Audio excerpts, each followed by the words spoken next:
So it's all for play for still. I think so. Do you want to bet against us?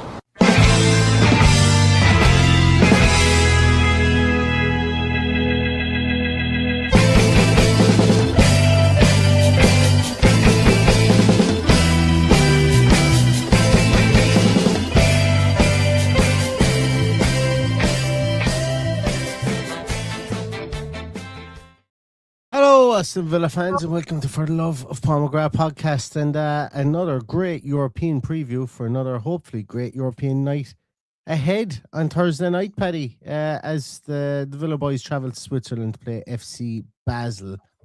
How are you feeling about it, Paddy, after the great weekend that we've had?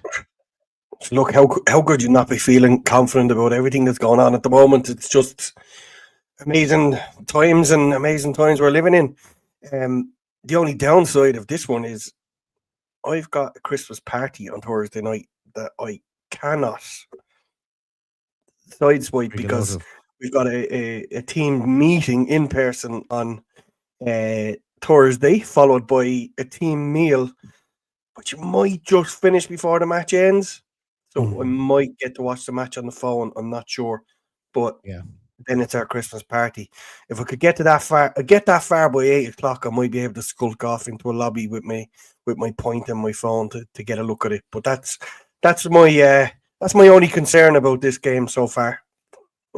Your conundrum that you got to fix, yeah. And I know Emery will have a couple of conundrums he'll have to fix, I suppose, for this game as well, because like, what does he do, I suppose, with squad rotation? And look, I very deliberately used Victor Lindelof on the thumbnail that you see there because, he does tend to delve into his bag of tricks, specifically in defence for games in Europe, Paddy. And I wouldn't be surprised at all if we see Victor Lindelof from the start against Basel. No, absolutely not. I'd nothing surprises me with Unai Emery at this stage, but you've got to consider that we've probably done enough. Well, I presume he needs to win on Thursday night to keep himself ahead of the posse, and you got to think that whatever he puts out there will be enough to go and beat Basel. I believe anyway. But we've been there before, and we've said it. We said it in the Go Ahead Eagles game, so it can happen. You're going up against a team, albeit a little bit different. The Go Ahead Eagles, and these are regularly in Europe and have played Champions League football regularly as well. So less of a tough time or less of an occasion, let's say, than what Go Ahead Eagles was. But it'll be a difficult fixture no matter what way you look at it. They will make it difficult for us, but we should be the better side to go and get 3 points. But if we lose it and win on Sunday, would it be the end of the world? Maybe not. I don't think it would. Not for me. Look, we're qualified anyway, but in the Europa League, it would take a miracle for us not to qualify anyway at the moment. Yes, I know people are very hung up and getting home, the home advantage and stuff like that. But look, there's multi facets now to Aston Villa's, I suppose, goals, I suppose, for the season, and they will move and they will change. And I remember after like 2 or 3 days of the 2 or 3 games of this season, and I remember talking about Villa come back and are in contention with Europe. Maybe they try and juggle both balls, but if they're in 10th position come the turn of the year, well, they would throw their hat completely and utterly in with the Europa League. And now we've got the great problem of challenging on 2 fronts, albeit I still don't believe we're in a league title challenge. But we're riding high in the league as well. And look, Basel, I think they've only got 6 points in the Europa League this year, but I think probably more concerning for them is they're 3rd place in the Swiss Super League, and they're about, I checked it today, I don't know, they're 7 or 8 points off top FC Thun. They're 1 point ahead of Young Boys Bern as well in the league. So they're 2 teams that would be storied teams. I think St. Gallen are 2nd in the league, so you've got 2 FC Thun, I think it's St. Gallen, then it's Basel, then Young Boys Bern, and so they 7 points behind 7 points behind Thun as well, which is huge. I wasn't sure it was 7 or 8 points, but they're so like for me, they're underachieving. They're massively underachieving, and they're going through a bit of a a bit of a sticky patch. You know, they've got a couple of players, I suppose, that people would be familiar with. If anybody here followed Celtic, EUROPA is a striker. He's a Swiss striker. He's playing for Basel now. He's 28 years of age. He had a brief spell at Celtic and at West Ham United. So he's somebody that the people may be familiar with as well. But outside of that, like they've got Xherdan Shaqiri is in there. And that's really it. You know, they don't have a ton of names, but that's fine too. You know, that's absolutely fine. They're a team, I suppose, that has previously had quite a lot of big names play for them. You know, Alexander Fry just comes to mind there. You know, obviously, there's been a lot of Swiss players. Valentin Stocker comes to mind as well. Am I right in saying did Mo Salah start his career at Basel? Or have I got that one completely wrong? I'm not 100% sure. Yeah. Might be a bit harder to find. I certainly don't remember him playing at Basel. You only came on our radar, I suppose. He did. My mind is undefeated yet again. Mo Salah from 2012 to 2014 played with Basel 47 times, 9 goals, and it was from there he moved to Chelsea. And yes, Mo Salah, my mind is not failing me just yet. So yeah, look, they've also had players like Breland Bolo and all those. You know, they've essentially what I'm trying to get at is here. They've been a juggernaut in Switzerland. They've come up and they've developed teams out of unfancied names previously, and they've had runs in competitions in Europe before. And we got to guard against that, even though that they're on a kind of a downward trajectory at the moment, or on a lull of a trajectory, I suppose, at the moment. That's kind of where I'm getting at this long-winded way of saying that. Yeah, and look, I know Xherdan Shaqiri at the twilight of his career, EUROPA, decent player. After that, I'd struggle to tell you anything about any other player that they have there. There was a time where they would be household names because they regularly played against Manchester United. I remember them play. Oh, was it Chelsea or Arsenal? They put it up to one time as well. So obviously going through a little bit of lull, but we just got to be wary of them as well. Very different kind of a challenge to young boys. But one that we shouldn't really trouble us, but just have that go ahead Eagles one in the back of my mind, so we just got to be very careful. Is there any other major changes you would expect Unai Emery to go with? I know, look, we talked about him there shuffling his pack specifically in defence, but can you see, like, is there anyone that if Paddy was there and he had the tactics board in front of him, you'd be going, yeah, I'm taking this person out of the lineup here to give him a rest? Probably one obvious one, but I don't know. There's a few obvious ones, I think. If he has a decision to make of who's to come out there, the only people he hasn't really rested is the likes of Morgan Rogers. To get him out there and give him a night off would be great. The fact that Emi Martinez picked up an injury last week, would he be one that would easily come out of the firing line? Yes, absolutely, because we've got an able replacement there. And the other obvious one is Ollie Watkins, because he obviously wasn't firing on all cylinders. So if we could take him out tomorrow night and have him fresh for Sunday on that wide open space in the London Arena or London Stadium, whatever it's called, I would expect that would be the three obvious ones for me. The other one would be Ezri Konsa, but at that you've pulled literally the spine of your team out, which is never a good idea. So yeah, but while I would like to see some rotation, the obvious ones of Konsa and Rogers are probably the ones that we wouldn't really want to do unless we have to. But put Pizzo in there. The guy, like we've said before, possibly thought he was signing to be our number one. He hasn't bitched, he hasn't moaned. He's come in and done, save for the one mistake against Brighton, he's done really, really well. So absolutely no qualms about him being in there. And look, there's other people knocking at the door. Sancho would love to play instead of Rodgers, I would imagine. Lindelof, as you mentioned, maybe instead of Konsa. So there's lots of things we could do. Pau Torres, because we don't have backup for him, do we step him aside and make that change? So there's a lot of things that could happen, but it's very rare that we call, I'd say, other than last Sunday, we called the team, I think, 100%. I don't think there's any other time that we've actually got that spot on, just because the manager is capable of doing anything with this team. Yeah, and look, I suppose it's trust. It's trust that he has. He's a far more trust in a lot of those players than we do as fans, and that's the way it should be. Because we should be wrong. Like, the fans should always be wrong. The fans should always be left with egg in their face.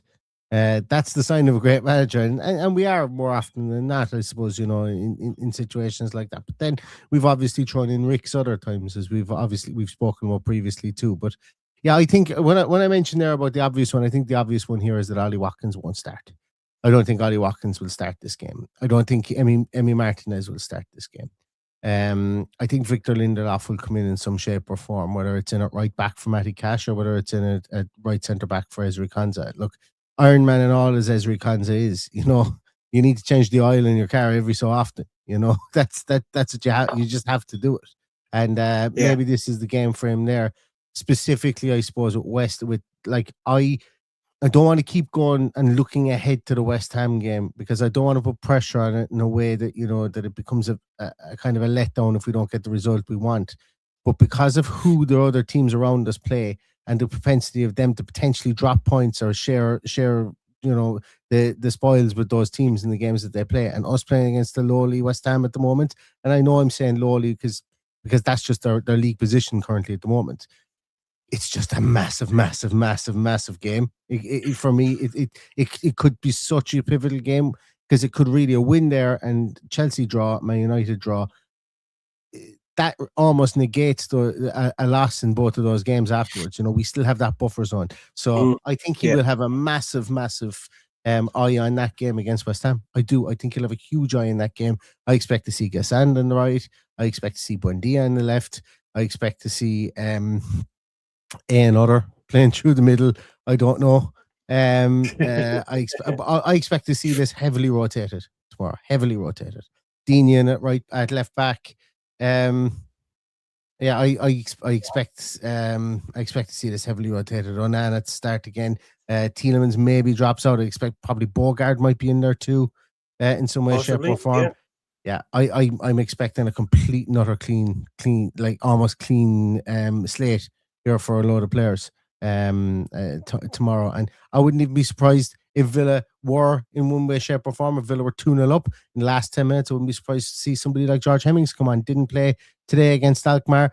Obviously, our academy team went out of the Europa League, the Europa Youth League, at one of the more pivotal stages, I suppose, to a good Alkmaar team. But George Hemmings didn't play in that game. He's definitely in the squad for tomorrow because he didn't play in that game. And, maybe we might see even minutes for him at some stage, some short minutes, I suppose, at the end, all depending on how the game is going. But I do think that tomorrow will be one where he heavily, heavily rotates with the weekend in mind. Yeah, hard to agree with anything or disagree with anything you said there. Did you mention Garcia? I see David Dams in the comments. I didn't mention Garcia, and the only reason I didn't is because, it would be great to see him get minutes too. It's just he's been on the bench now for a while, and he might as well be. He's now not got a sniff. I don't even think I've ever seen him kind of warm up. So look, great to see him get minutes. He is talented. I think we're all chomping at the bit to see what he can do there. Because we think we're all intrigued from the 6 or 7 games that he played last season for sure. Absolutely.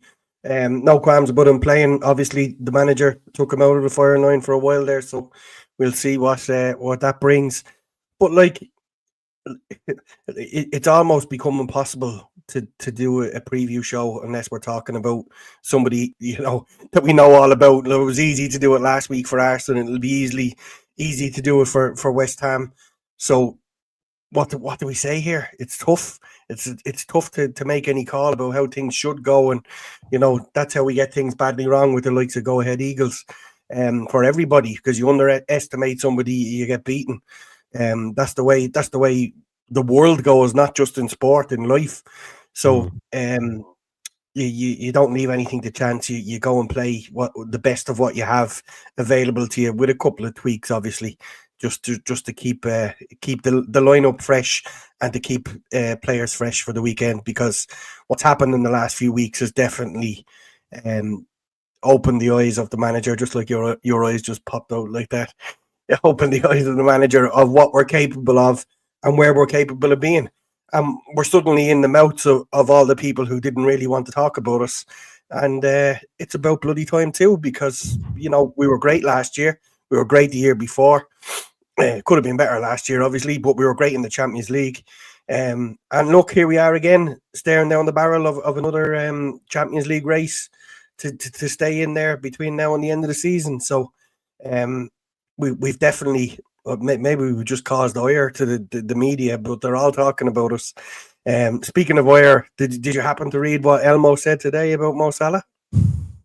I read, one of the things that annoys me about Twitter at the moment is, if you turn on Twitter, like if you haven't been in the app for a while, you turn it on, and the very first post you see and you start reading through it, all of a sudden it refreshes and it goes back to the top. And I forgot to go back to it, but I read the first three or four lines in it, and he was having a crack off character, and then I meant to go back to it. So thanks for reminding me. I must go back and look at it. Go back and have a look, and I look forward to Mo Salah returning the favour and coming and playing on loan for us for the rest of the season, along with Messi, who we name checked in it as well. yeah, well, that would be fantastic. If you can get the two of those in and minimal deals, that would be absolutely fantastic. That'd be nice. Absolutely, yeah. So, and Mark, you stole my thunder there. My big prediction for the end was that we're going to see Harvey Elliott on the bench, because he will definitely be on the bench, I think, based on, because of the fact that, look, if we're going to rotate, we might leave one or two players out. Harvey Elliott comes in the bench, and we've seen him on the bench for a couple of European games as well, because all the conjecture and whispered tones about Harvey Elliott, I suppose nobody even knows if the 10 games or 10 league games or 10 games in total that he has to play, but we've seen him on the bench for Europa League games in the past, so maybe we will see him on the bench for this one as well. But it would be interesting. Like, I think if if the Villa kids were knocked out last week, I think we might have seen maybe I don't know, maybe a Braggio on the bench as well as Hemmings, or maybe an Aidan Borland or something like that as well, and just kind of completely rest a couple of players. But obviously they only played yesterday, or played today. I wouldn't expect, and I don't actually think they can play or be named in the squad again on Thursday. So yeah, I think Harvey Elliott gets into the squad, and we're getting closer to figuring out what the hell's going to happen with him on the 1st of January anyway. So that's something to look forward to there too, especially with a couple of rumours of Villa dipping into the transfer market. And if you haven't seen, if you don't know what I'm alluding to, it's about Alisson from Grêmio. We did a piece on Alisson, and I've gone back and I've watched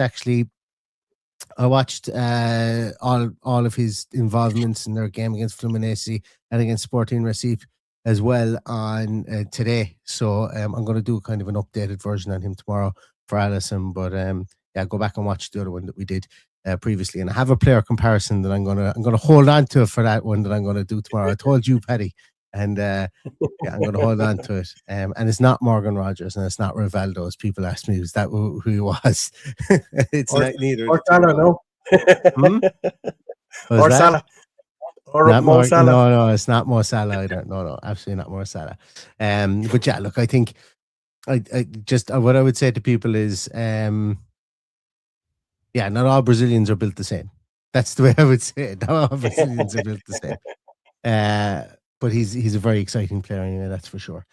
I don't really have much to go through in this one, Paddy, and I'm a bit low energy today because I've done 2 16-hour days in work. Lovely. And I'm wrecked, is long and the short of it.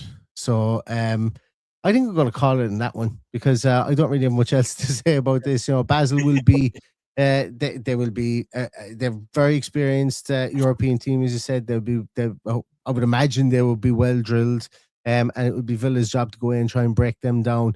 Hopefully we can draw them out like we're experts at doing. I don't know if anybody has watched a lot of there seems to be a lot of podcasts that popped up in the last 5 days since the Brighton game, I suppose, really about how are Aston Villa drawing these teams out and getting and beating the high press up top. Some of them are really interesting, the conclusions that some of the podcasts come to. I'm not going to say they're wrong, but I just don't think they're 100% right. But one thing we can agree on is we're bloody brilliant at drawing teams forward onto us. And And it's, that's something that we're going to probably have to do again tomorrow night. I would say against Basel, draw them out against us, try and get one-on-one matchups on the wings, and see where we go from there. But I'm very confident that we will go there and get a result in Basel, and then that really takes the pressure off us. Then going into Fenerbahce, whom we now know won't have John Duran, and then obviously Salzburg. Then in the last Europa game week of the season. Absolutely. Yep. Absolutely is right. Right, I'm going to draw a line on that one, guys. We've got 20 minutes there. I thought I would have fallen asleep before that, but we've got to 20 minutes. Thanks so much, everybody, for your time and for your effort. And sorry about being late. There we had a small bit of technical difficulties, but I'll be back tomorrow. I'm going to have an Allison podcast tomorrow, Team Sheet Tantrum tomorrow, post-match tomorrow, and then Thursday. on Thursday. Thursday. Yeah, so tomorrow we'll have the Allison podcast, then Thursday we'll have the Tantrum and the post-match, and then on Friday we'll probably have a preview of the West Ham game. Then again, so it's thick and fast from here on out, and I'll be the thick and you can be the fast, Paddy, at this stage, because if you can get me without me traveling over the next few days, but we'll try to do what we can. Yeah. You'll be fast because you'll be jet setting for the next couple of days. But anyway, we will be here one way or another.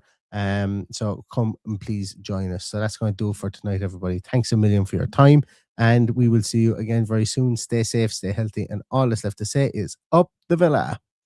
Up the villa.